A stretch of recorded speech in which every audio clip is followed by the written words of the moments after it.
Did Keanu Reeves save E3 this year? This is Sam Aberdeen, I'm Douw Pretorius, and welcome to the Monday Night Replay.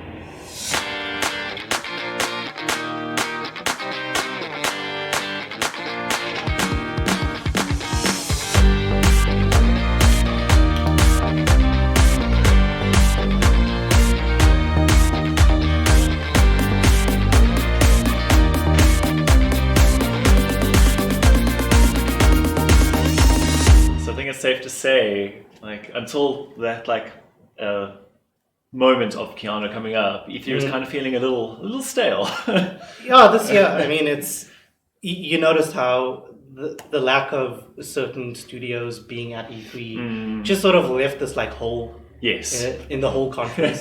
But a lot of my problems with E3 and a lot of what I liked and didn't like about E3, we'll get to that in a bit. Oh yeah. It's just to do with the fact that this was a CGI trailer.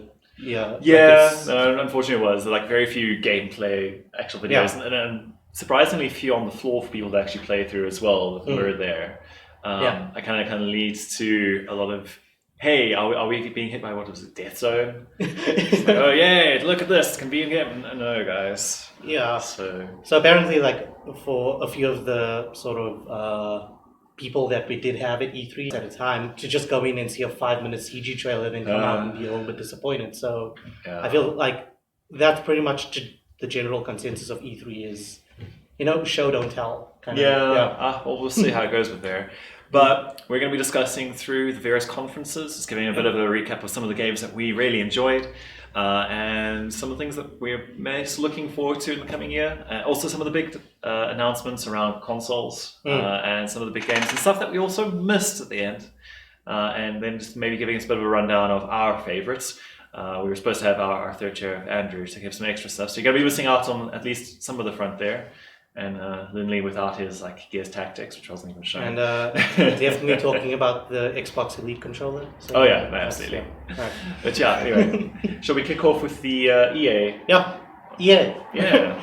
So EA was kind of weird this year because they didn't have a traditional press conference. They had a sort of segmented live stream. Almost like directs and stuff like that, which a couple of companies actually did. I think the most surprising was the Devolver, which we'll get into later, but a couple of those things. Because apparently so EA didn't have sort of a pre-recorded presentation. They sort of, they had these people come out and ad-libbed it. And Greg Miller was there, and he was just apparently the most annoying person. I didn't pay attention to that. I was just show me Star Wars.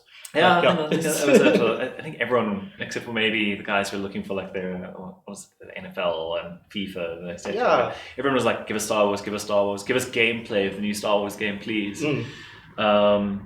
Which is very hit and miss, it seems. It is. When I initially watched Star Wars gameplay, I was this is kind of cool. This is really cool. It's got that Uncharted, Sekiro vibes. Yes. I think that was also the vibe that I was catching there. But I think a lot of people were expecting a Jedi Academy, Jedi Knight outcast feel to it instead. And not this Force Unleashed 3. Yeah, exactly.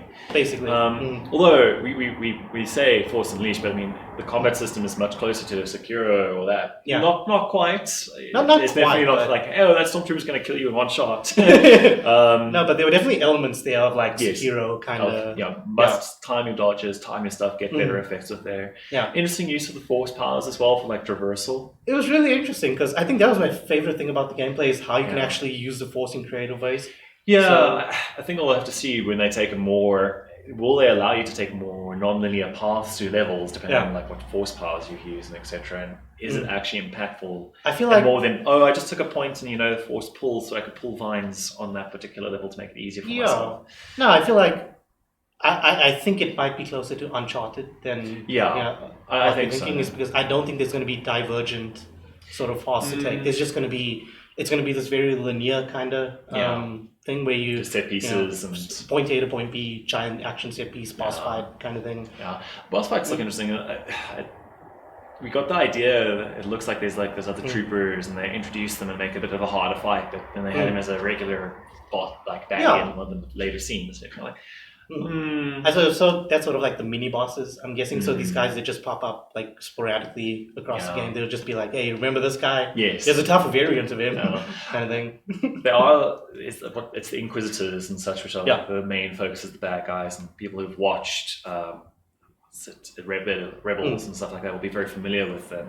Yeah. So I think it'll be interesting just seeing, you know, like spinny lightsaber guy and all those sort of things. Yeah, so the one mistake, actually it's not a mistake, but I'm glad I did, is when Lindley was here last week and I asked him, hey, so who are these guys? Are they the Sith? And Lindley sat me down for half an hour and just explained Star Wars Rebels and all of it. So I was like, wow, this is... Rebels is an interesting series. You know, it started off slow, got there. Now there's a lot of lore that's being picked in other places. It's interesting to see Saw Gerrera, like sort of thing in there as well. We'll probably see why he has the respirator pack during Rogue One because of this movie, or the game rather.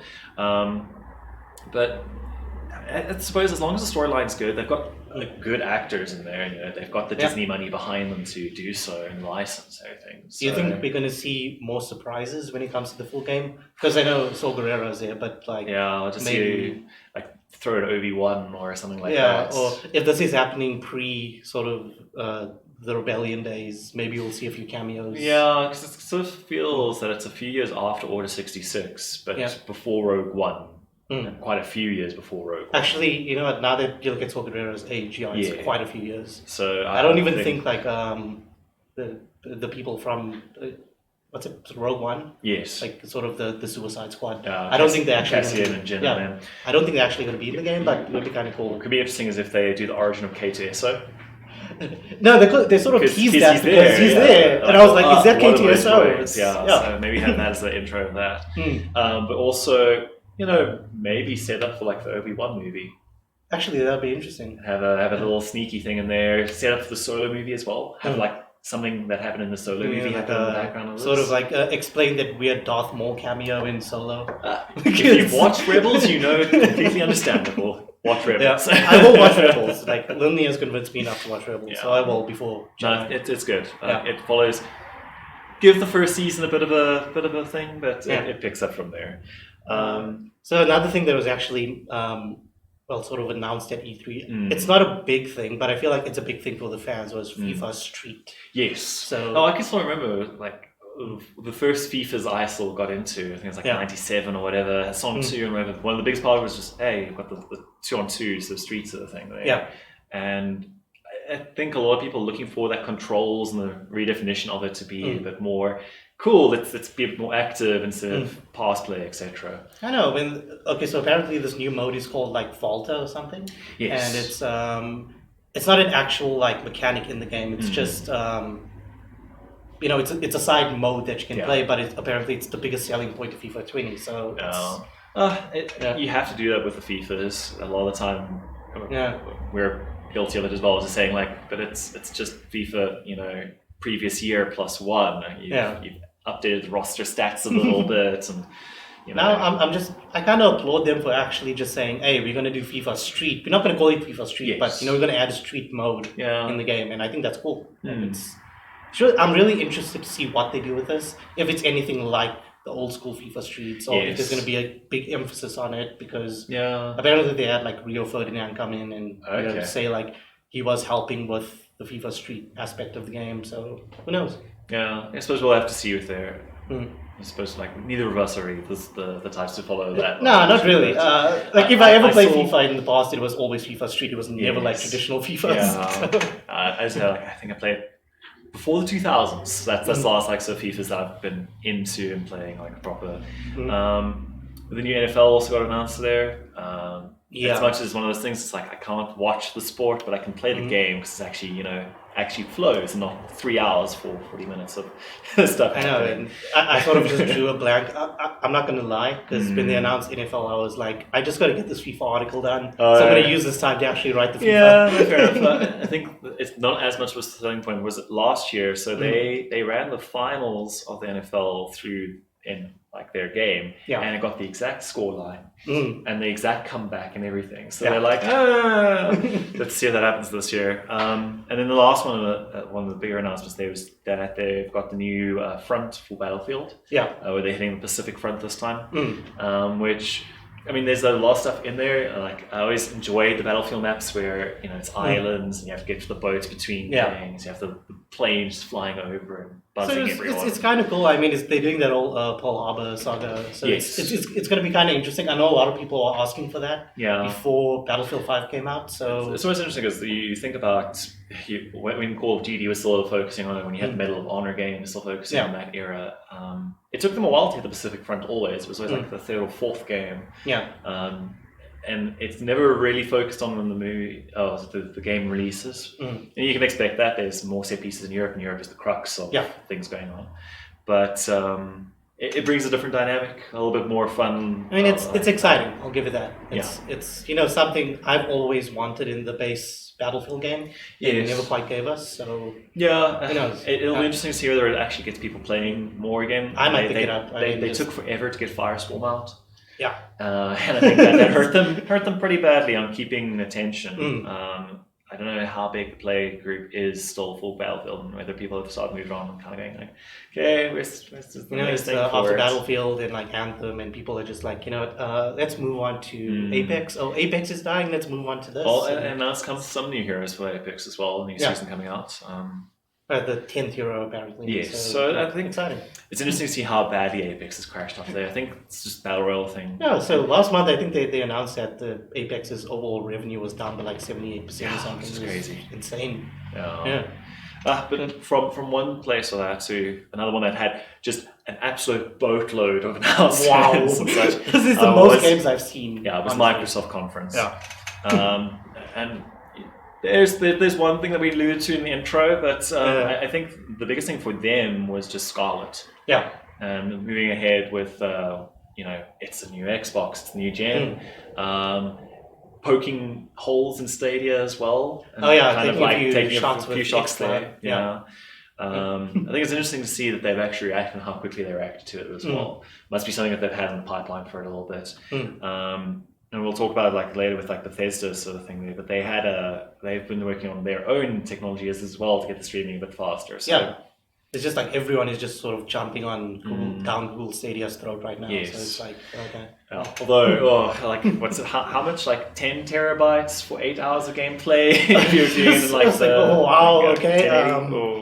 You know, we're in a third world country, so we're just a little bit behind that kind of infrastructure. Even there, like talking, you know, England, America, most places don't have better internet than you have here in Joburg. Yeah, I feel like fiber and stuff. So I was talking to Keegan about this, and the common problem that so Keegan is under the, you know, we sort of have the argument of, you know, the misconception is you go to America and the streets are paved with fiber and stuff. Yes, no, it's really not the case. You know, there's varying speeds. Some places, but there's varying speeds, and you know, depending on where you live. My aunt lives in Missouri, and apparently the internet's crap over there, so it's and never mind, like we won't talk about it, but the various things with their providers, etc. In the way of it. But coming back into, they had a number of releases, a number of really cool trailers. I think our one that we're most excited for is Keanu Reeves giving us the release date for Cyberpunk. That was unexpected. I sort of had to do a double take on that because I was just like, I had my tab open watching the E3 conference, I was taking down notes, and I was like typing the Cyberpunk, and I see Keanu Reeves, like Keanu Reeves is in Cyberpunk. Wow! And it comes out on stage and calls him breathtaking. Yeah, great. You're breathtaking. I think that's been memed to death right now. So it's such as the cosmology of things. Yeah. But I like Keanu Reeves being in the game. Apparently, he's going to have a really big role. Yeah, I forget what the damn name of the character is. Johnny Silverhand. Johnny Silverhand, yeah. So it looks into the background there. Quite interesting with it. I think having him as a character within it, it brings a little bit of, you know, just general audience feel into it. Not just die hard, I want my cyberpunk stuff, you know, and fans of The Witcher and CD Projekt Red's previous stuff. Apparently people who were playing, because they had some of it actually being, it's one of the games that was playable on the floor for a bit. Apparently it was like a behind closed doors kind of like gameplay demo. Okay. So they're saying like the guys who did get to touch that at least were saying that it felt like one of the most lived in worlds that they had encountered, which is, it's an interesting thing to see. Hopefully it can live up to the hype. I am a little worried in that we've seen CD Projekt Red kind of put out gameplay stuff for like Witcher 3, which it wasn't a one-for-one when you gamed onto PC. It was still damn powerful and still looked really good, but it wasn't quite at the level that they promised. I'm hoping that they've not done as much with that on there. You think you might see downgrades for I think we might somewhere there. Like, as much as they're saying like, oh, we got ray tracing, we got all that sort of stuff. It's new tech. It's never going to quite be on there. My poor base PS4 isn't going to really experience the. I'm going to have to like get the computer like all shipped out for then. So just moving away from the Keanu Reeves Power Hour, the show actually opened with The Outer Worlds. Yes. And I was not expecting that at all. I was like, wow. Well, especially considering everything with Epic. I know. There was a real like, hey, Epic, you kind of screwed us over with the game sales, so... And one thing that made me just love The Outer Worlds right now is because it feels like Fallout New Vegas. You know, it's got elements of Fallout New Vegas, elements of the first 2 Fallout games, which obviously a lot of the team actually worked on The Outer Worlds, and I'm really excited for that.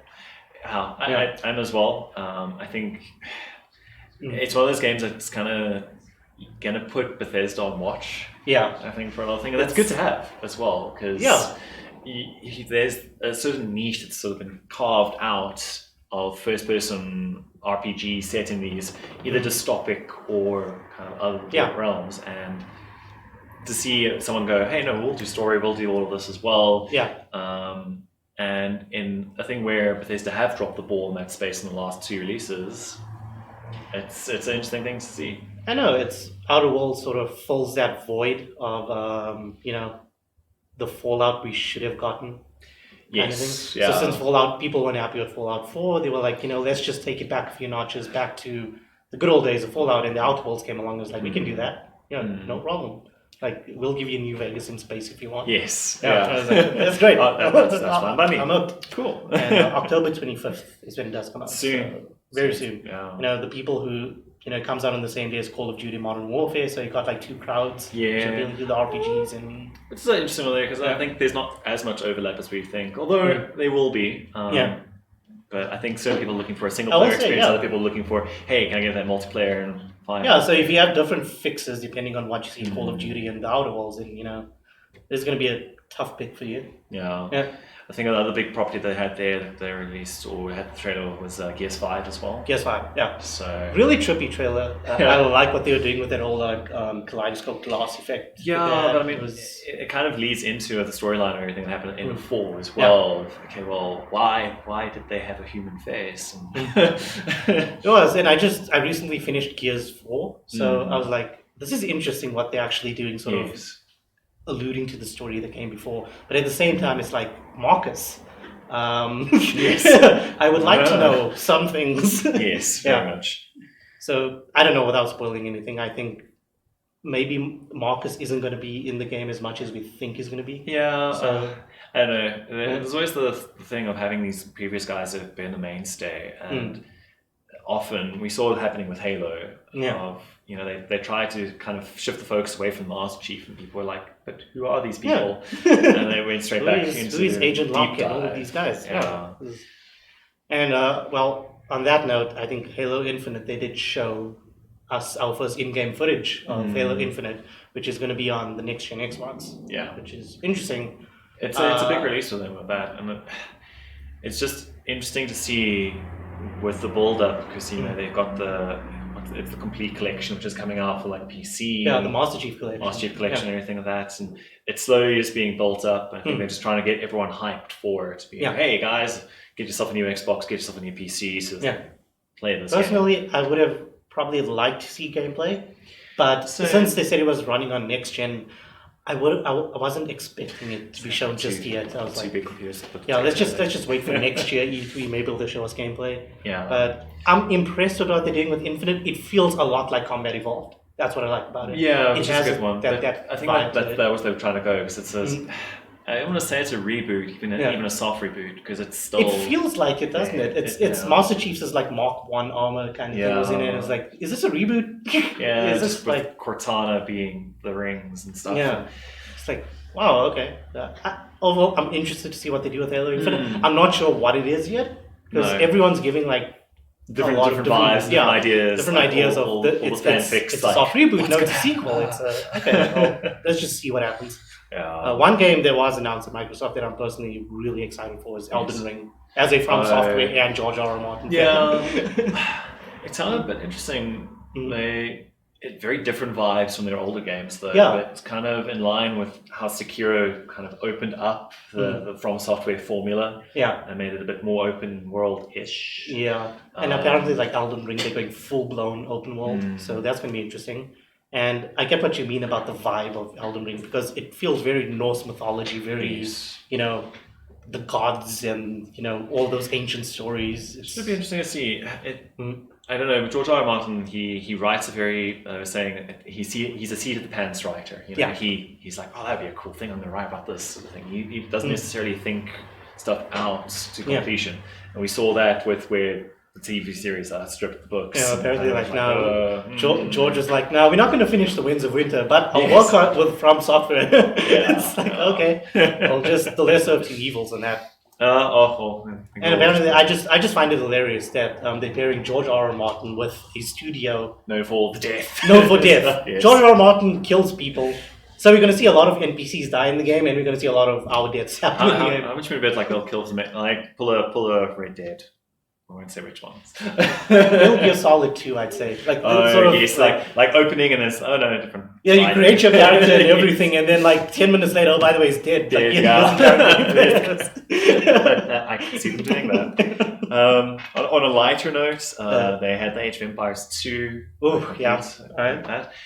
Big community with the multiplayer of that. We mentioned in actually our previous edition of the Monday Night Review. Yeah.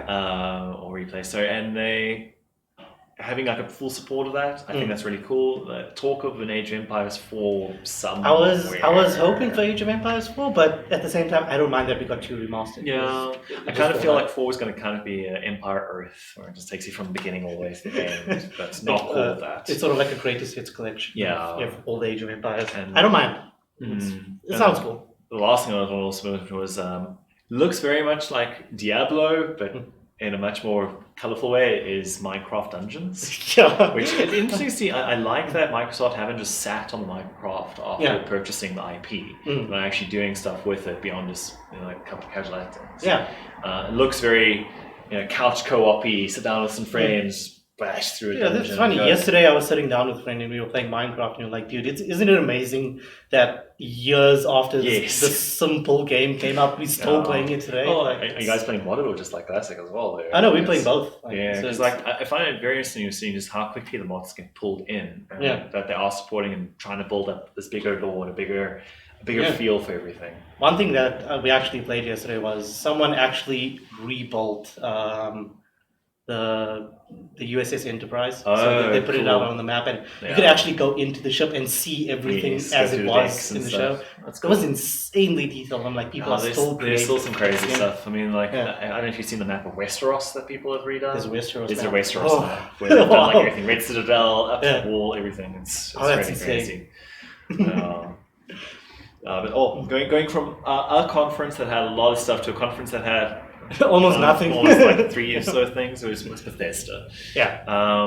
I think everyone kind of just wants to focus on just Doom. Just be like, yes, Doom, cool, Doom, yes. Give but at the same time, we kind of have to talk about the other stuff that they announced. So, I mean, Doom Eternal was obviously the big game for them, but I honestly, before I went into Bethesda's conference, I expected to just come out saying, hey, Doom was a good showcase, but no, they showed one more other game that I was like, this has my attention. Yeah. It had my curiosity in the beginning because Shinji Mikami was there. But now you have my full attention, which is Ghostwire Tokyo.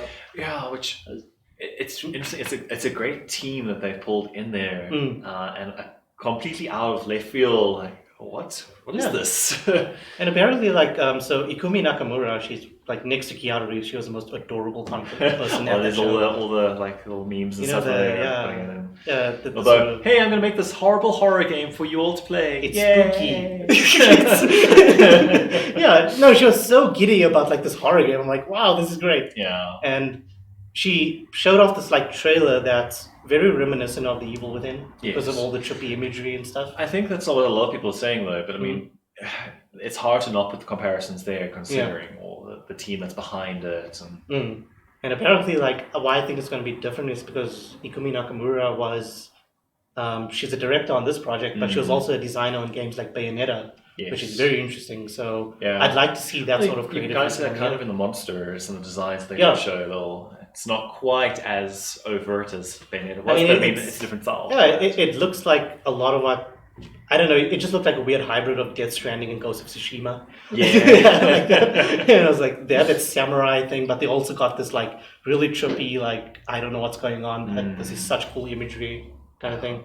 So, I don't know. I think it'll be interesting. It was a nice one to see, considering other stuff was kind of just like, hey guys, it's a battle royale for Fallout 76. I love how enthusiastic the crowd was. I love and hate it because it was great in the beginning. After a while, it was just like, dude, shut up. I'm just trying to listen to the conference. Like when they showed, I think it was when they showed the Elsewhere Elder Scrolls expansion, and the crowd just kept on losing their mind every 2 minutes. But back to the Fallout thing, did you expect that to happen, the Battle Royale? Everyone has to give it a try, and no, because the other thing they're building it in very much like the Fortnite way of hey, you've got base building going elements with it, and I suppose the nuclear fallout kind of gives it a idea of the encroaching, but I don't know. I feel it's too much of a hey, what's trendy with the kids today? Yeah. Oh, that thing that's Apex reinvigorated. And Fortnite still has all of the streaming potential and stuff, but you're seeing things like classic outstripping the viewership of that. So I think the day and age of the Battle Royale is coming to a close, and jumping in on that ship now, unless you somehow managed to pull off what the Apex did, and even Apex we mentioned, like Apex they crashed horribly after that. I don't know. I don't see it actually pulling them back from the brink. And apparently, like the people who have actually got hands-on time with Fallout 76's Battle Royale say that it feels like a regression of Battle Royale. You know, really? It feels like PUBG, like original. OG, like early access PUBG kind of thing. It's because the ring is so painfully slow to close. Like matches just end before the ring even gets close enough to be a threat. So I suppose you have to go from like ideas and balances of it.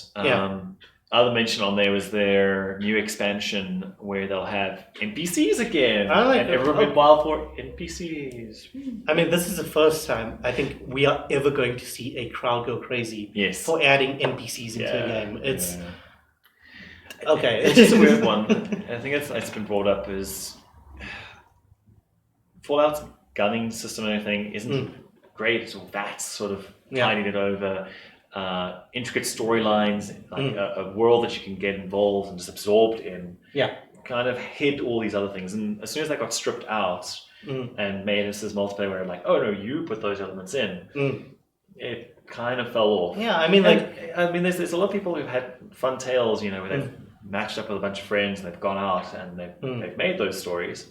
But we've seen, what was it, Of the Seas, the pirate one?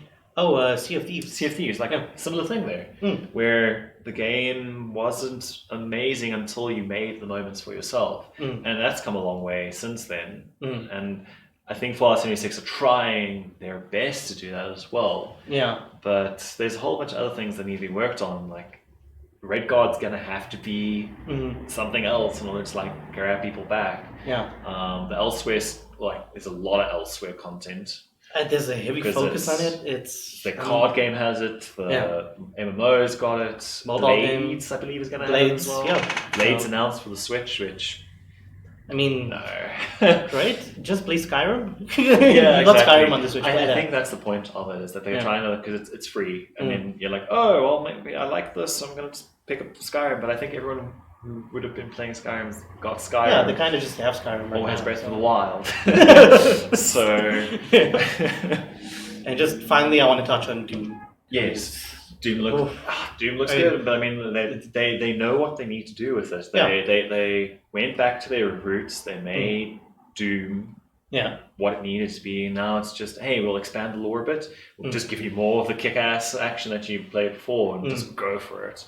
And it looks like like a sort of natural evolution of the first Doom game or the reboot. Yeah. And it also gives me that Doom 2 vibes because they got the whole Hell on Earth thing going. Yes. And I was like, this is exactly the type of thing that touches on the nostalgic gamer Yeah. and newcomers. So I'm really excited. Like I just get this like head rush every time I watch Doom Eternal gameplay. It's just Yeah, it's I'm looking for it. I want to know is how much they're going to strip off of the mechanics you picked up at the end of Doom. Just like, you had your suit upgrade, you had all these perks and stuff. Yeah. You had your bullets. I'm just going to melee through everything and then go or have all those things going. So I want to see how much they keep into the base version of Eternal.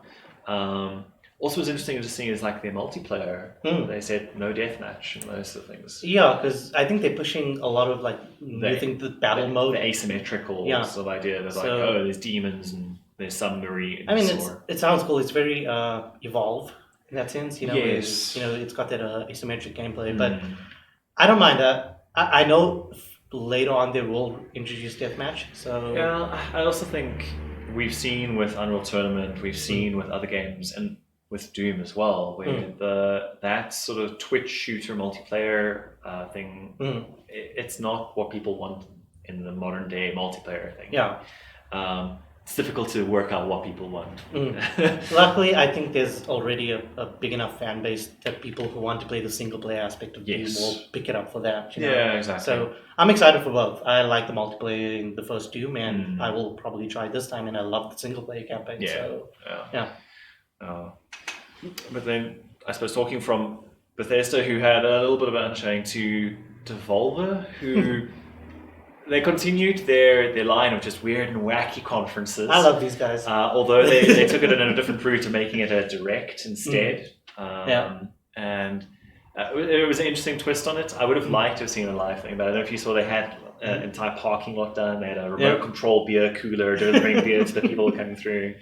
And lots of interesting games. Like Devolver they've been knocking it out of the park with games they've been releasing this year so far. Yeah. So it was interesting to see what things they're looking forward to. And honestly, all the games that they revealed look good. Most of them, I'd say, look good. I mean, 3 of them in particular, I think, look awesome. But I think the one I'm most excited for coming out of that is Carry On. Yes. Because that is a sort of like reverse horror kind of thing, where you play as this alien creature and you have to hunt down the good guy humans. I'm getting very much like the vibes. It's very much their pixel art vibe that they have with some things. You've had things like Broforce, Hotline Miami, and all those where it's that pixel art, but it's the hyper-violent pixel art that they're going with. And it looks like a very interesting take on it. I kind of wonder how much play you can get out of it and how quick the game's going to be over. It doesn't look like it's a terribly long game. Maybe I'd say 4 hours, 5 hours at max. Which is, it's within the ballpark of these type of indie games. But at the same time, it's an ambitious, concept. So yeah. I don't think I've seen this done before. Maybe in there's been a couple of games with it, but it's mainly been like your more multiplayer stuff where it's like, hey, you can play 3D. But I've never seen like a single player game do it where you play as outright the bad guy from the beginning. That monster. What's it? Outbreak. What was it? The one where Alex Mercer. Which one? The one where it was the third person one where you played Prototype. Oh, Prototype. There we go. But wasn't there like a choice consequence system in that? Yes, kind of but they very much clearly made sure that you were like, you're the bad guy. But yeah, as you said, like not from like outright, you're this alien thing going around. Looks interesting. I think we'll have to see what kind of puzzles and dynamics they have, what enemies they throw up against you to. Because apparently, like if you saw the gameplay that they had, the tentacles sort of just latch onto the environment, so that has the potential to remind me very much like Plant Terror from like Terraria. It's like no, but the potential there is like you have a lot of room to play with clever puzzles. You can use these tentacles and stuff. So I'm interested to see what they do with that, etc. I think for me a surprise one was Fall Guys. Fall Guys.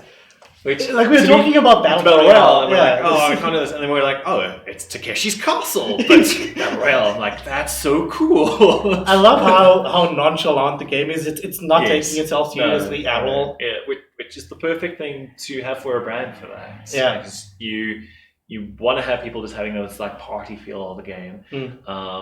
Have the little challenges. I don't know if they're going to make like the map rejiggle and reconfigure to make different challenges and such, but very like game showy.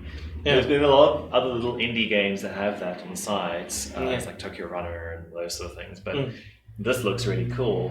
And I've never seen a battle royale game done to the point where, you know, the whole concept is survive. It's not really fight against each other. It's just although the level is I can just see like people just being the trolls, or like, you know, there's like the jumping puzzle, or whatever, and the person just sits at the end, like where you can't jump to the ledge and just be like. So apparently, like in the trailer, there was this one segment. It was a really short thing, but I just caught it, and it was hilarious.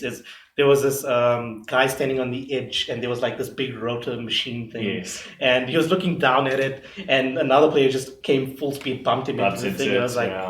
This is how you do battle royale. I can see that coming out entirely. I think that's going to be a lot of fun. I think I don't know. Did you see which platforms it's being released on? I didn't see. I think PC and Switch. Yeah, maybe? Switch is I was going to say Switch is a great match for that. And I look forward to just picking it up and giving it a go. Even if it's a flash in the pan, which I hope it isn't. I hope that they get an idea of. It leads itself to, it's the new season of it, and they've added a new game part to it, you know, instead of having like the pachinko machine part of it, it's now a different thing. Like, honestly, I don't mind if this really is like the end of the line for Battle Royale games. Go out with the Fall Guys. That's the perfect way to go out with it. So, another one that's coming out like 2 weeks' time now is My Friend Pedro. Oh, yeah. Just quickly released a little trailer for that and go, hey, look at this. It looks interesting. I don't know if I'm personally going to pick it up. It looked like it appealed to the inner Max Payne fanboy in me. It's like, this is really like Total Overdose Max Payne vibes. Yeah. And I was kind of, when I actually saw what the game looked like, the first time I actually saw what it looked like was here at E3. And for the longest time, I thought this was going to be a Napoleon Dynamite spin-off. Oh, yes. Like My Friend Pedro. It was like, for Pedro. is this like any way related to Napoleon Dynamite? Like, I'm not disappointed that it isn't, but, you know. Yeah, cool. I think it's an interesting idea. I get very much vibes of, it's almost like Trials, but with a gun guy. Like running around trying to just but it's also doing that like crazy Matrix, like slow motion bullet time thing. Just spins and stuff. Kicking people's heads off and then into the other person. I want to see how actually they do the reflect, because a lot of the trailers and stuff, you know, he'll kick like a pan or something up over a ledge to shoot someone behind it. I want to see if it's just they gimmick it to always hit enemies on the other side of it, or how they actually implement that. But I think that's going to be an interesting little hit with there. I want to see if they have a level editor. I think that could have a lot of replayability. That could add a lot of interesting like creativity to it. It's a type of game that would benefit from a level editor, but it just seems like everyone's doing it now. You know, like Assassin's Creed Odyssey just got its like story editor, so like might as well just do it with all of it. Just quickly on the side note, I'm surprised Doom Eternal didn't mention anything about the map maker. It was brief, so it is mentioned in there that they do have it again. And they're going to make more stories, so I think I just wait for like Uther Party in Doom. That's cool. Like, because that was one thing I actually really enjoyed about the first game, is just playing through all these like interesting maps. Yeah, they have like interesting things there. Also part of Devolver, they mentioned there's some free expansions like for like Messenger. Which look, I've sort of been interested in the Messenger. I'm going to pick it up actually very soon, but I saw this and I'm like, is this the vibe that the game missed out their 10 years like special? Because a lot of games in sale. Since last year, Paul mentioned it as his game of the year. I'm like, I've really had my eye on that, so I'm going to pick it up soon, and Gross, obviously. But I sort of saw this expansion and I was like, is this the vibe that the Messenger is going for? Is this like a non-serious Ninja Gaiden? That's the non-serious. The action part of it, it's very tongue-in-cheek. It's very self-aware of, hey, we're going to make it this. And there was another expansion that they announced. Can't remember. But I'm just remembering the Messenger because of how left field the whole announcement was. But I think it's interesting to see with Devolver. they announced sort of what we were expecting. There wasn't anything too out there with it beyond their actual just usual conference nonsense that we get into. No, like the second half of their conference, what was going on? Because she was like tied to a chair, and Yeah, was I think like to lead it up to the end of it, and then they had the post-credit scene and everything. So I was like, this is weird. No, was it like a post-credit thing? Because there was a whole like talk show. They had her, after and that. then they had a post-credit scene of her being rescued by I don't know who. We'll probably see from another character. It was Keanu Reeves, man. From one conference to another conference that also had quite a bit was the PC Gamer conference. And just I think in terms of like indie games, PC Gamer Show definitely had a few. It did. I mean, things that were like auto chess having an announcement in there, which was very interesting, and I love it. It's just all the Hearthstone streams I followed started playing the Dota auto chess because it's very similar way of thinking of things around the drafting and that. And auto chess got announced. Dota, they're Underlords. I believe, yeah. So there's a lot of space in there. League of Legends announced their own version of it as well coming. So it's interesting to see it's a little game like that. Yeah, will catch the imagination of people. Yeah, I will say the PC Gaming Show had like the most infuriating pacing of any conference I've seen. Yeah. But for what they did show, I wasn't mad at a lot of it. Like for example, Vampire Masquerade Bloodlines 2. Vampire, and one of the games that did actually have playable stuff as well on the game floor. I think everyone's intrigued by it. People who play Bloodlines are kind of going like, "Oh, cool!" It's I mean, too.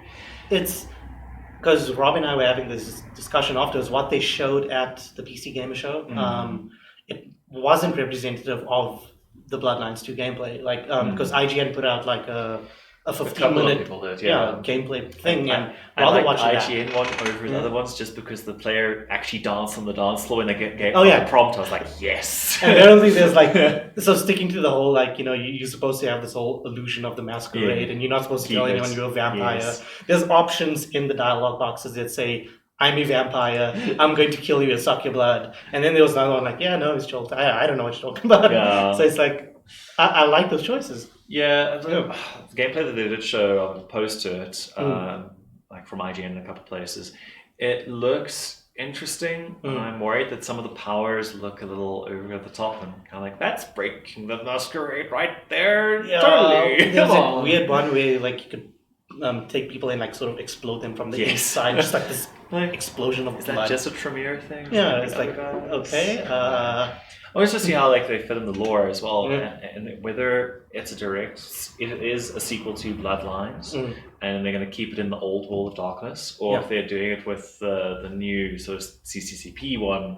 That the new core book was released this last year. Won best of the RPG and fan vote to the various awards. So apparently, a lot of the success of the original Vampire can be attributed to one of the writers, Leonard Boyarsky. And apparently he's not working on this. He's working on the Outer Worlds with Tim Kaine. So it's very interesting. I'm seeing like, we have the resurgence of Vampire and like the Fallout guys. Like, well, they've done a lot with it. I mean, like their marketing around it. They had the whole Tender app and all sorts of interesting little things. There's a lot of lore going on in the background. Seattle is a well-known lore as well. I'm looking forward to it. It's one of those ones where I've looked at the launch and being like, it's so damn cheap on Steam. It's still so damn cheap on Steam. I better buy this before someone notices. But how much is it on Steam actually? It's like 300 and something rand. Wow! And like the collector's edition is 600 or something. So that is insane. Steam has been giving us a lot of good things since Mortal Kombat 11 was like. Even before that. Before that, if you're a fan of, or is it? Pillars of Eternity 2 also was dirt cheap. Before that, various other games as well. I think even... I remember when the first Doom came out, it was also like $6.99 on Steam as opposed to $1,000. I was like, wow, that's a good deal. Yeah. Some other things, Planet Zoo. Oh yeah. I'm looking forward to Planet Zoo just because Planet Coaster was so good. I know, and Planet Zoo seems to do very well with that. If it looks like Zoo Tycoon, I'm probably going to play it. I think they learned as well a lot of stuff from, because I believe they also did the Jurassic Park stuff. Was it the same developers? I can't remember exactly. I must recheck on that, but I get the vibe of that. But I think that'll be a lot of fun. Just having like, oh cool, Zoo Tycoon. Because I also played Zoo Tycoon. I get put on Zoom and be like, oh, cool. And I think like these developers really have a good idea for, you can choose to play it normally, like how you would, but there's no fun in that. I just want to have like all the carnivores and let them loose on the pebbles and see what happens. So another one they made was Planet Coaster, and I was playing that, and I was like, oh my, this is... Well, that's because like they made Rotax Tycoon World, I think. I believe it was 3. Okay, so there's a lot of cool, and it's a good studio. We know they're going to do a good job of it. Yes. I think the announcement was a good thing because we had the announcement a little bit before, so we had to like see a little bit more. That was one of the things, that I think just E3 in generally, we had pre-announcements for the big announcements, so it just kind of didn't make sense. So much leaking. So much leaking. Chivalry 2 also got a little bit of focus there. I'm interested to see how they go with it because we've had Mordhau release, and Mordhau has been very popular. A lot of streamers are playing it, and it's Chivalry, but a little bit better, a little bit more focused on the combat, the numbers and such. I want to see if they sort of go in line with that, or if they even react, or if they're just like, nah, we know what we're doing, we're going to keep with it.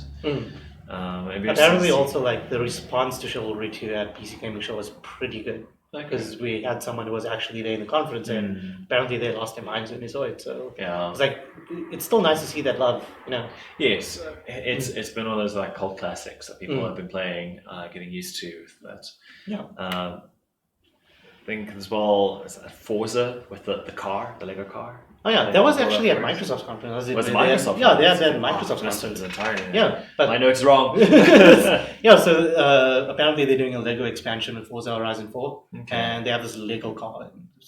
I just want to see that like explode and like Lego bricks everywhere. No. Actually, apparently, if you just do damage to the thing, like little blocks of Lego. I just want to see that. Okay, well then one that I do know is Shenmue 3. Oh, there you go. I got that right? Yeah, Shenmue 3. That's at a PC. Shenmue. So I have almost nothing to say about it. I have not played either of the first originals. No. I have only vaguely seen other guys talking about it and some challenges and stuff that were put online by like their social media teams. But no. I mean, I only played Shenmue like in high school, and this was after like I needed my Grand Theft Auto itch in my phone. Like I play Shenmue, and I'm like, oh great, is this like I can duck race? Yeah, I was like, you can do those forklift races and stuff. It's like this is Grand Theft Auto, but Shenmue 3, I have two minds of. When I actually saw what the gameplay looked like at PC Gaming Show, I was a little bit apprehensive because it looks very last gen. I don't know. It doesn't look like. At the same time, I can understand because it is a Kickstarter game and they didn't have this enormous budget going in for it. Engine, but you look at some of the stuff coming out of the Unity engine, something coming out of Unreal. Yeah. That's why I'm like, I have two minds about it because, I'm a little bit disappointed that it doesn't look like a current gen game, but at the same time, I'm like, but that's not the point of Shenmue. Shenmue's always been about the gameplay. So if you can just sell me on the gameplay, then I'm fine with it, honestly. Yeah. Talking about like gameplay animation sort of thing in Ubisoft's, so it is Legion. It's a very interesting way to take the Watch Dogs series. I like the trailer was very cool. I love them just going through like this guy over here doing this and that old lady over there. Oh, Granny Murder Simulator. Yeah. Now we're talking.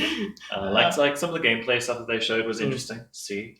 Just like, hey, anyone you see in the world, you can recruit to be part of your Legion and go out and pull off missions. While I do think it's a really ambitious concept, I'd like to see this put into execution because I do have my concerns. I'm not going to lie. Mostly when it comes to how are they actually going to structure out the narrative if you're able to just pick any NPCs. Yes. Like, is there going to be like a narrative at all? Is it going to be based on the NPCs you pick? Is it going to be... It'll probably find that there are some sort of leaders and some leadership that I imagine the chick who was doing all that cool John Wick stuff in the trailer, I imagine she's maybe going to be the central character that maybe will cut back to every time to advance the story, but overall, I think the NPCs you use in the game will sort of be like... Yeah, I also hope it doesn't go too gimmicky with it. I can see some missions being an interesting take of it, like, oh, well, we need to get into this, and like, well, maybe recruit this person who's good at hacking, or recruit this old retired woman who can, get into places because people don't pay attention. Yeah. I found it interesting that they went so gun heavy. I know Lindley and like various guys are talking about, it's Britain, there's less of that. And they kind of explain it away of, oh, well, it's a paramilitary group that's been brought in by the government. And And very interesting, it's post-Brexit. That was the one thing. I was like, okay, that's an interesting Make a social commentary on that. Yeah, it's cool, but how is this actually going to benefit the game? it's just one of those things where just catches it in there. Yeah, I could see the whole Watch Dogs thing, since it's the whole thing about like activism and I worry a little that they're taking away, because 2 had a very playful feel to it. It was still serious content matter, but they were doing drone racing and graffiti. Yeah, I got a very serious tone of Legion though. Like it's really trying its hardest to be this like intense story. Yeah. So overall, I'm excited with the potential it has. Yes. I just would like to see it in execution. I'd like to see what this game actually plays like. Yeah, and whether I hope it doesn't come to a point where you get forced into too much of things of like, oh no, you absolutely need to recruit this person to finish this mission. Yeah. And there's like many of these generic type people, but it's not critical of that. You want to have some sort of play around, make it influence it, but not be a stop. Yeah, like just give us sort of the freedom to sort of pick our own, like, I wouldn't say, sort of like how in Grand Theft Auto 5, where, you were locked into certain parts of the story depending on which character you chose. I'd like to see that in Watch Dogs, where if it's a story you want to play again, you can play from this perspective instead of that perspective, kind of thing. So, fair enough. There's also Gods and Monsters, which is a new IP, which looks interesting. It has a real eye-catching look to it. Yeah.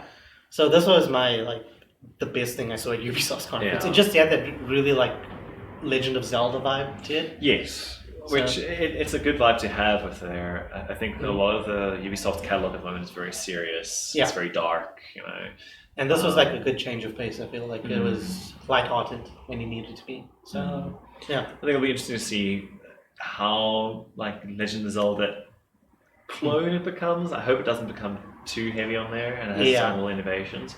I think with the mythology ideas, it brings in a lot of things that I can expect this thing to react this way because I've seen it before, I've read about it. And these are the developers who made Assassin's Creed Odyssey. Yes. So they do have a good understanding of Greek mythology, which is, Last time just be like, hey guys, you've done all that research. Well, now you get to expand it more. Yeah. Not just now you can actually put, content. the monsters you didn't put in Odyssey. Now you can put it in Gods and everything. Yeah. No, that was in Odyssey, but I feel like, the other Greek monsters, they're like, guys, where can we put, Kronos and all this crazy stuff in the game? So one thing that they announced that would be available in sort of an early access beta form was the roller derby game. Okay. What is it called? That slipped my mind. Clearly it didn't put enough of an No, it didn't put any impression on me. It's just it was one of those games that I was like, it looks like Rocket League. I can see this having, a market for the Rocket League people, but I don't know. From what I was seeing, because Keegan had a lot of hands-on time with it, I was hoping to be captivated in the same way it captivated me with Rocket League. Really didn't. Rocket League, I don't know. Rocket League it's a very interesting on its own thing. Either you're a huge fan of it or you're just what? I don't know. Rocket League, I've never been a fan of. I play it casually. I don't play competitively, but it takes a very, very deliberate person to play competitively because you have to be like, okay, I'm gonna angle this way to fly through this. And props to the guys who actually can master their control scheme because my God, it is one of the trickiest things I've ever had to master. Yeah. So Roller Champions. Roller Champions. Yeah. Okay, there you go. Cool. Something a little bit easier to master that is Rainbow Six, and they've announced Quarantine. Oh yeah. So which it looks like they're using the same operators from Siege. Apparently it is like a sort of spiritual successor to Siege, sort of connected to Siege in a way, and I don't blame them that they're using the same operators because over the last few years they've been doing a lot of work trying to put the operators into Siege. So I'm like, I can understand. You see that they kind of put that horror-inspired operator right at the end of in the last season, and now they're like, now we're going full-blown zombie outbreak, survival horror, going with your squad, trying to find people, rescue them. Which it's a weird hybrid of kind of the older school Rainbow Six, because I mean, the old Rainbow Six was always like, oh, well, there's terrorists holding a hostage, we need to break in, get them out. So I love just running with tasers and just tasing people and dragging people out. Oh, that was like the best, like just BMing of people. It's, I don't know, I don't know if I'm disappointed. It's just my expectations running away, but I really want to like a Rainbow Six Vegas 3, but I don't think we're ever going to get that. So Vegas 3 would be good. It would be really good. I think that you would get the big reaction and big pop from that. So I think maybe after they're done with Siege, just give us the Vegas 3. Yeah. But I feel like maybe it's a case of like Need for Speed Underground 3, we're not going to get it. So yeah, I think it's also Ubisoft trying to move over into the games as a service model for a lot of stuff. So financially, making something like Siege, and you've got more operators you can release, and you've got expansions and seasons to go into. I think that's kind of in line with this stuff. Whereas if you had Vegas, it's a single experience, and you can have some multiplayer matches of, okay, well, how are we going to do this? But you have to try and keep it differentiated from Siege in some way. I'd worry with success of Siege that Vegas would become a clone of that instead of standing on its own. I mean, isn't that just kind of what happens to most, IPs, that as soon as they find their niche with like a multiplayer crowd, high modern warfare. Call of Duty in general. Black Ops, I'm so sorry. Yes. Like from having one of the best campaigns to just having no campaign. And so one thing I honestly expected them to announce at the C3 was Splinter Cell. Yes, but we'd get. We did get a Sam Fisher reveal. Not the one anyone wanted. No. It's a mobile game called Elite Squad. What is this? It's. Yeah, I mean, you use your IPs and stuff that are not being current, but I mean, everyone's kind of just itching for that spy story. And I mean, a lot of people just wonder if it's not because of the passing away of Tom Clancy that they're a bit like, are we confident enough to write our own story and use these characters? I don't know if there's more Splinter Cell books they can adapt though. That's the only thing. And with Ghost Recon, from what I understand, there was a lot of material they could actually draw from, but Splinter Cell was a different story entirely. So I'm not sure if there's a lot of space. I suppose the only problem there is they've done two. The American government goes against Sam Fisher, and Sam Fisher has to outroot the evil Hydra sort of like thing. But no, they should go they should go full blown Kojima in Splinter Cell the next one, and just have massive mechs and people who breathe through their skins and invisible monsters and babies. I think all we really want is just have it as this like protege. Go through the story of that. Then don't ride in us, please. I feel like whatever Splinter Cell game they're gonna have next is gonna be this really old, like rusty Sam Fisher is gonna be like this new kid on the block. I'm gonna teach you the ropes. So they can pass the mantle on to a male, or I feel like it's gonna be a female. But that'll be an interesting change of pace. So, I don't know. Talking about other ones that are like keying into their nostalgia. Square. Man. All of the like, hey guys, we know you want your Final Fantasy VII, but we'll also throw you a remastering of Final Fantasy VIII. No, Square Enix was amazing. I'm sorry. It was a case of just at one conference, it just spoke to my nostalgic fanboy, just within me. It's like, you gave me Final Fantasy VII, you gave me 8 Remastered, and you're giving me Avengers? Who are you? Like, just give us more. I'd really like more of that. Kind of seeing what they did with 7, I'm like both excited and worried. It's like, there's not enough in Midgar for an entire game, but maybe there is. We'll have to see with how they expand into it. I don't know. Like, it's a bit weird because I've had this discussion with everyone, and apparently there was a lot of cut content in Midgar in the original game that they didn't get to put. So maybe they will this time. But a lot of people are just saying no, but they're just saying that because they want to expand it. I'm like, I don't know, really. The game was kind of like 100 hours long. There could be a lot of cut content in that. I think there's a lot of stuff that you can go into with like the Rebellion in there and just seeing stuff with Barretts and just like all the turmoil. Okay, realistically, I would like for them to actually flesh out Avalanche, like sort of the Yes. backstory of Avalanche, Yeah. the characters like Briggs and Jesse. I feel like Yes. when they died, okay, spoilers, but when they died, It's an old game. it's an old game, but when the plague fell on them in Yes. Final Fantasy VII, I didn't feel that connection to me. It only clicked with me later on, like, oh, hey, these characters are dead. So I'd like for their deaths to have a bigger impact in this remake. Yeah. So yeah, I wish they can like expand into. They can also expand a bit more into like Aerith's, like what she's about, the church and everything around there. maybe sort of. I think they'd save the ancient storyline for later on, but maybe sort of tease. Maybe give it a hint of it. So. Flesh out the Turks as well, because Yes. I know I'd love to see more of Reno. Yeah, Yes, absolutely. Yeah. So Reno and Tsang. Yeah. Yeah. But overall, what did you think of the combat system that they're doing with this? It's interesting.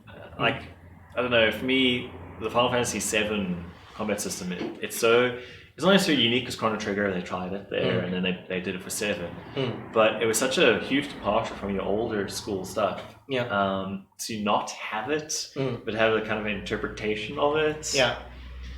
I don't know. It's apparently, like, this is just rumblings at E3, but the people who did get to play the demo there said the combat is probably the best aspect of what they've played so far of it, because it's good to see. Yeah. I mean, you want to have, if you're going to do a remake, remake the combat, make it interesting, and bring new players into it, and kind of remind them of, hey, this is, you've seen it in kind of Final Fantasy 15, but not quite. And I don't know who said it. I was reading an article, but someone who actually played the game said this is a remake. It's not a step-by-step retelling of the original, but it does have enough to hook people onto the original. But at the end of the day, they want to tell a different story, Not a completely different story, but a different interpretation of it. Tifa get like sorted instead. Oh yeah, no, Tifa gets sorted, or maybe Cloud actually kills Aerith accidentally, like he doesn't stop. Be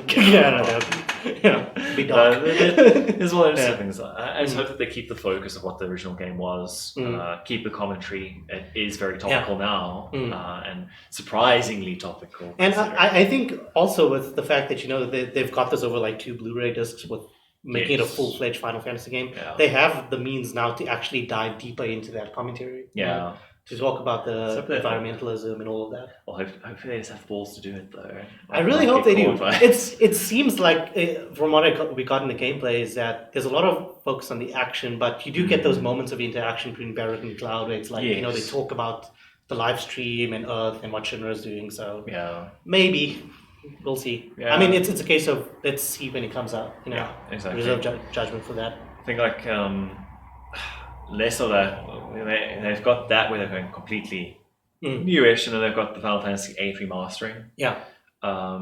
Looks good. Like it's definitely like the side by side. You're like, oh, yes. So they did like up the character models. Like they look a lot more fleshed now than kind of more like what they looked like in their cutscenes. Actually, and Squall doesn't look like a pixelated face. There's that meme of you're the best looking guy in the room. And Squall's just like. I think everyone just enjoys 8, just gunblades, man, gunblades. Oh, gunblades! That was the best thing about 8. People love the story. I'm like, I don't care much about the story. Just like I like. I think the story is just interesting, just because there's the disc 1 break, and you're like, is this actually real or not? And actually, there was the first instance of them really diving headfirst into a love story in Final Fantasy. And before they sort of alluded to it, but this was the first time they said, here's a love story. And I want to see how they do it in the remaster, or if it's just going to be the same story intact. Well, I mean, it's remastering. It's sort of like what they did with the Final Fantasy so far. So.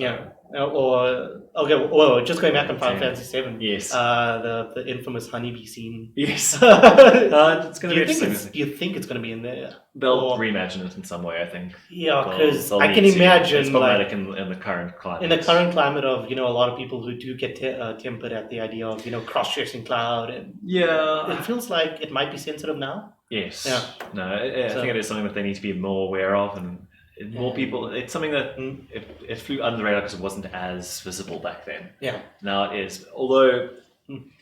Interesting, it's Japanese culture and Japanese way of thinking about it, and whether it'll now be more globalized with ideas. But we'll have to wait and see. And the whole sex dungeon stuff, it's a bit, It'll be interesting, like, do we still want will we get the same rating? No. Other which I love Fuhrer for all the like weird reasons is the Avengers game. Where it's just like, that's not Tony Stark. Why? Where's my Robert Downey Jr.? I feel like maybe they tried a bit too hard to make it like the MCU. I got that vibe. Like I don't know. It came across in the design of the characters just a little bit. Maybe the way I think it also didn't help was that they kind of the Avengers team is the exact MCU team. Yeah. Instead of in that they have the entire IP to work with. Where are our X-Men? Where are our other guys in there doing? But apparently it's going to be like sort of like the games as a service thing where I don't know if it's going to be month or bi-weekly or whatever, but they're going to bring out new heroes to join the game. And apparently that's all going to be free according to them. So it's good to see that a lot of places have stopped the season pass. Call of Duty just getting rid of it. Battlefield got rid of it. So I'm glad. I'm really glad. Good to see like that. Hopefully it doesn't go too strong and we have like smiley face red dot sites for everyone and every game. But don't sell us a smiley dots. No. But Avengers. I would like voice acting crew for it, like really big names. Nolan North, Troy Baker, was it what's the name? Lauren Bailey. So big cost. But I think everyone's still like, it's not the Disney guys. I'm like, no, it just felt like honestly, Nolan North is doing his best. Tony Stark had a baby with Nathan Drake kind of impersonation. So I'm like, it's fine. Something to speak to them about when they come to Comic-Con. Actually, if we do get a chance to interview the Troy Baker and Nolan North, I want to just ask, like, tell us about Avengers. Like, what were you channeling? Troy, I know you're doing that weird Kojima game, but I'd like to know more about Avengers.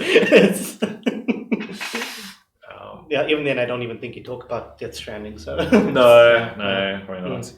And then from one Japanese producer to another, to the Nintendo conference, which I think we had the big announcements out of Microsoft One. We had a couple of like cool down again, and then Nintendo hits and like they at the very end where everyone was like, okay, well we expect Breath of the Wild 2 announcements, and they're like, oh, well, here's have a spoiler trailer, you know, which I think everyone just went wild for. I tried to do my best sort of digging on it. When I initially saw it, I thought. This is giving me Majora's Mask vibes. Everyone's saying that. Just like heavy Majora's Mask vibes. It's very similar of, you had Ocarina into Majora's. Yeah. And it was a similar thing where they went, okay, here's the assets and here's this world, and we'll kind of use similar look, but Majora's Mask with the different idea. And with this, Breath of the Wild, and they're calling it the follow-up to it, so I don't think it's going to be called Breath of the Wild 2. I don't think so. I think it's going to be a different title. But similar things of like, it's a world that we know, but a darker feel to it. A little bit of a twist of... Okay. And that's why I got that really dark vibe from it. Like, first of all, scrapping the idea of here's another variant of Ganondorf, here's a new evil that he's sort of teasing. Yeah. So I like that. Also, it's interesting to see there, because a lot of people are speculating that it was that Ganon was the original hero of like legend, and he failed and he was corrupted, and what they find there is the body of the original Ganon. That'd be cool. That'd be really cool. That it's like the evil that got corrupted him, and that's the whole thing of that they're going to amputate Link's arm to give him a different tool, because in Breath of the Wild sort of concept stuff, they have that where he's got this weird tool in his arm to like repel and stuff like that.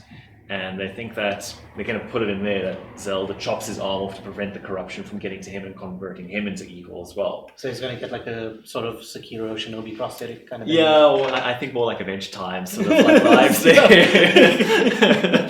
But yeah, something like that. Yeah. Just saying grappling hook. But it's also interesting to think of like which timeline also, because I mean, does it pull the Breath of the Wild onto the Majora's Mask timeline of the things? Does it sit at the end of all three timelines? Where does Breath of the Wild actually fit? That would be interesting.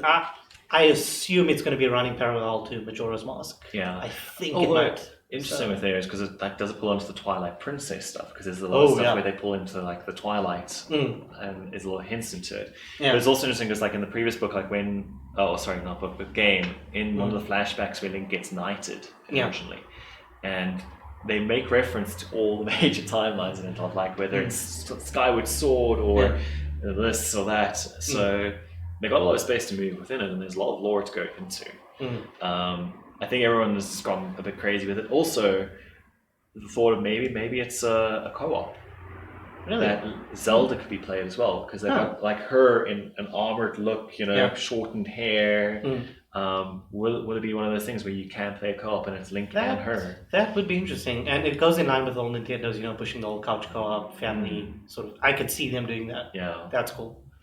So that'd be interesting. Yeah. The other one like that's also like in part in house there is Luigi's Mansion 3. Oh yeah, right. Which I think everyone's like, yeah, cool. Like I was like, I'm okay. Personally, I'm gonna make a lot of people angry, but I'm not a fan of Luigi's Mansion. Okay. Like I don't mind it. Oh. It's just that I've never been able to just get into it because I'm not a fan of Luigi. It's big catalog sort of thing. It's one of those things where I think it started off just like, we haven't got this. We're coming up to the year of Luigi. More. I'm like, I'm glad that it's coming out. It looks good. I'm probably not going to play for a while until it's like heavily discounted. So, there are those sort of games where it needs something to really catch you, and it's like, I'm fine with getting this not on release. And there's others where it's like, I must get this now. And I think Nintendo have enough of that, and then sales do come along. I mean, there's a bunch of games that I haven't picked up on my Switch as well, where it's like, I'll get to it, but eventually when I do get a Switch, which by the way, I don't have a Switch. Just wait for the cheap one. Yeah, I'll wait for the cheap one. Yeah. I haven't played Breath of the Wild fully yet, so that's something I will pick up. But I feel like I got like a lot of choices to actually. And it's a game that you can just dive into. It's also nice because it's sort of split. You can kind of just be like, okay, I'm going to go do a couple of dungeons. Okay, I'm done. You can leave it aside, which is a nice one. So looking forward to those things. Some other things that. Looking forward to new Smash characters that they announced, which is like Banjo-Kazooie, which is like kind of like, so Microsoft and Nintendo's deals have more things like this? I'm okay with that. And the Dragon Quest Hero. The Dragon Quest one, but I like the fact that they did a bait and switch with the Banjo-Kazooie reveal. Like it just turned out to be that Duck Hunt. That dog's the dog thing. Because I mean, they're a character in it already. So it's interesting to be like, are they gonna play similar to how Duck Hunt goes? I don't know. It's nice to see that Smash is constantly putting things out. I think the worry was that, hey, we have every character ever. Honestly, I'm going to see the granny from Watch Dogs Legion one day in Smash Bros. Keanu Reeves from Cyberpunk's going to be in Smash. Yes. Put everyone in Smash. So then you have that like the grand overlap of everything. It's going to be like the most ambitious crossover. I don't want to think about like the movesets and stuff and just the balancing and the imbalances of that. Keanu's ultimate is going to be you're breathtaking, and it's just going to be an explosion of hearts on the screen. Blows everyone off the side of the screen. I was thinking like open world there, back to like Breath of the Wild and kind of like influences of that. Witcher 3 on the Switch, and I don't know how. I don't know. So have you seen the trailer for? They released 2 trailers, so the reveal one and there was another one. But the first shot is this crow landing on a tree. Yes. And the crow looks like it has this weird jitter animation where it's like, it's like ouch. Yeah, the frame's not looking good. Like, because like plugged in, I think they're locking it to 720, and then when it goes down to handle, it goes down to 480. Yeah. And I just, having played like Breath of the Wild is big and it looks gorgeous. And if you're in handheld mode, it will stutter at times. It will get slow. And I just don't know how they're going to get it to... Considering that, like, Breath of the Wild, its art style was very fitting for the Nintendo Switch. The Witcher is... There's a lot of hyper-realistic art going on with the wall design and stuff. How is it actually going to work on the Switch? Yeah. I said the same thing about Doom. You look at that. So maybe it's the same case here. I don't know. Drop the frames. I don't know. It's going to be weird. It's going to be really, really weird. Anything else out of the Nintendo one that you like? Link's Awakening. Yes. I'd just like to mention that. It's looking amazing. It does. There's a lot of interesting ideas there where they've opened up a lot of their back catalog to reinterpretation or redongings. And Link's Awakening is a classic. Everyone like it, Game Boy and Go. To see it kind of in this kind of Evo land, or it gave me very much vibes of Octopath. Yeah. Of that sort of world where they've kind of 3D, 2D'd it. Yeah, it's weird, but at the same time, like it's perfect for the Switch. Yeah. And it's a kind of game that would honestly make me get a Switch just to play this game because I did play a Link's Awakening ages ago, and I'm Yes. like, this is hitting all the right nostalgic notes right now for me. So maybe yes, and another game I'd like to bring up is Astral Chain. So this Yeah. is Platinum Games' new game that Yes. they're making. It's a weird one. The combat looked interesting. The combat, it's because it's got this like where you're sort of controlling two characters at once, both of them, and they're sort of linked by this chain thing. Yeah. So all the Hence combos the you can do name. one side, you can do the other, and it's a cool game. I trust Platinum Games because they have fantastic combat, Yes. but I'd like to just see more of it. I'm not sold yet entirely, so yeah. Oh yeah. So I think as a general wrap up of what I thought of it, there are some other games that we haven't really spoken about. I really want to look at 12 minutes. 12 minutes is interesting. Very cool with the idea of it's like Groundhog's Day sort of thing where you're just repeating the same 12 minutes and slowly unlocking more and more of the story. I don't know if there were any other like little games and stuff like we didn't mention those. Ori and the Will of the Wisps. Yes. I'm looking forward to that. So, like Ori was like so difficult, but so beautiful and so good. I'm also very much looking forward to it. It's one of those ones where I only picked it up years later when it came out on PC. Yeah. And loved it. And there's one that where they expanded the new game and I was like, okay, cool, let me get all this. I want to play this. Yeah. And one of those games I might just pick up on release as well. And I just a few months ago I got back into playing Ori and the Blind Forest, and I finished it actually this time, and I was blown away by how good this game was. So damn tree level with the water, just like getting through that section, it's like must be so perfect. It's fine. It's like I played Super Meat Boy, so all of that training built me for this platforming. Like Celeste, like since going from Celeste as well. Yeah. Like, no, that left me with the blister. Ori almost did, but didn't quite.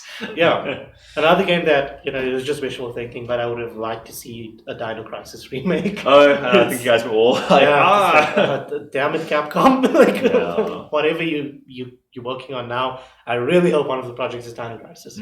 Or at least Resident Evil 8. I'll be fine with either one. Yeah, I wonder which way they're going to go with Resident Evil 8 as well, though. Is it still going to be like a first person? I didn't mind that. I think apparently they're moving away from the first person because of how well the redos of 1 and 2 did. Yeah. So... Because I were worried they couldn't get the atmosphere, and they're like, no, we can show you atmosphere. I know, I don't know, the first person camera I feel like benefits a little bit more from horror but then I was proving around with Ori too. So who knows? I think there's some other games like sort of that we didn't see the sequels of, like no Bayonetta. Oh yeah, that was weird because they announced it like 2 years ago and it just went quiet. Yeah, it's a bit of a disappointment there. How's the game doing? Is it okay? Is it going well?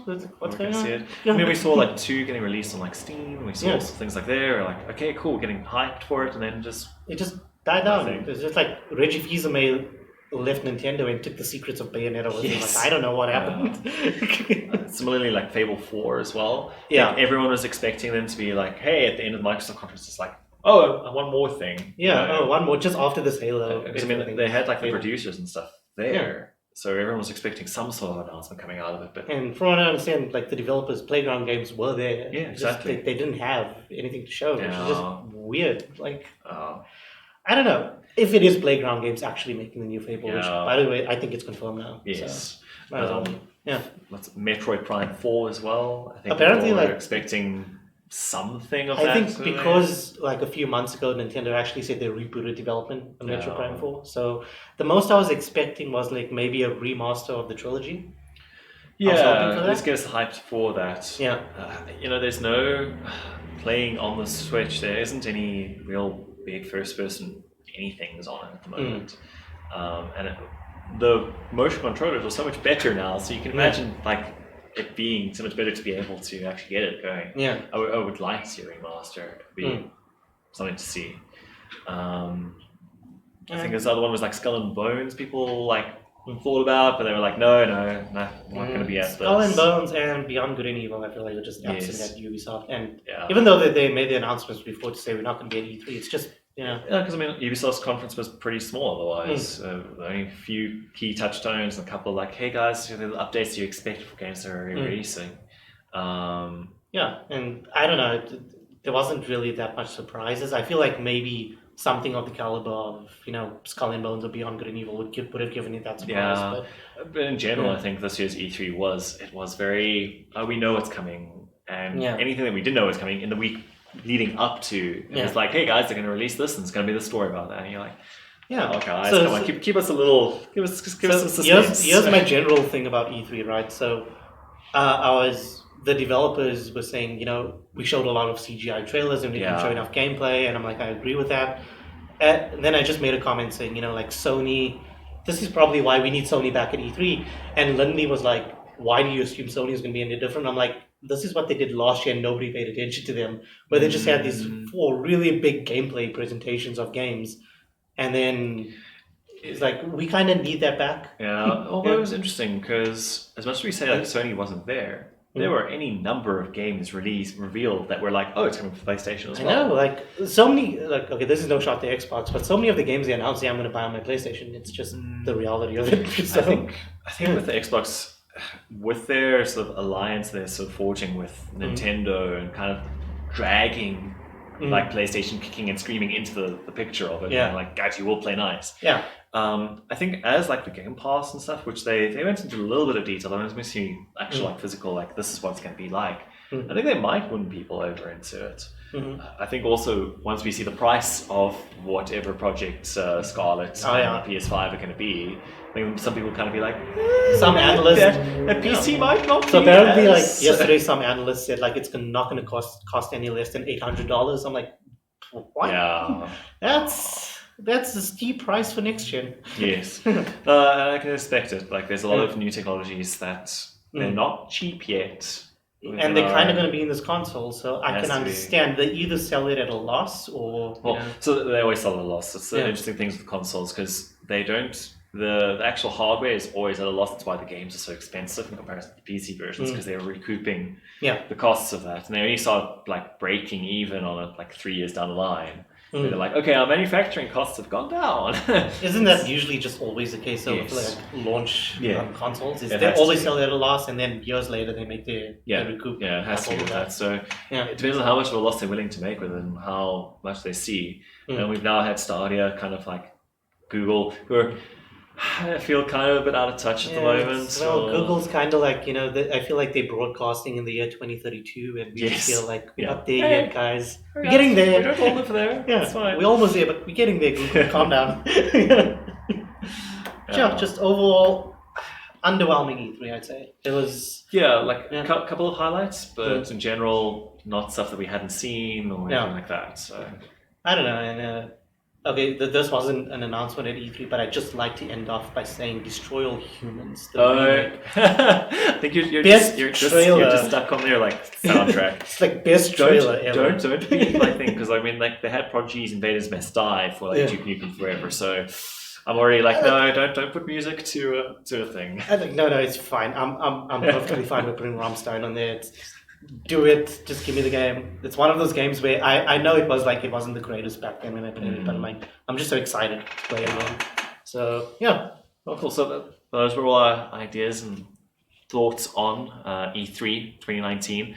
Overall, an okay conference, but we'll wait and see if we can be blown out with the water with other ones. Yeah, and there's going to be a stacked 2019 coming up, and 2020 especially. So we just got a lot to look forward to. March next year is going to be March and April. February, March, and April is going to be the death months for everyone. Just like empty your wallets. Yes.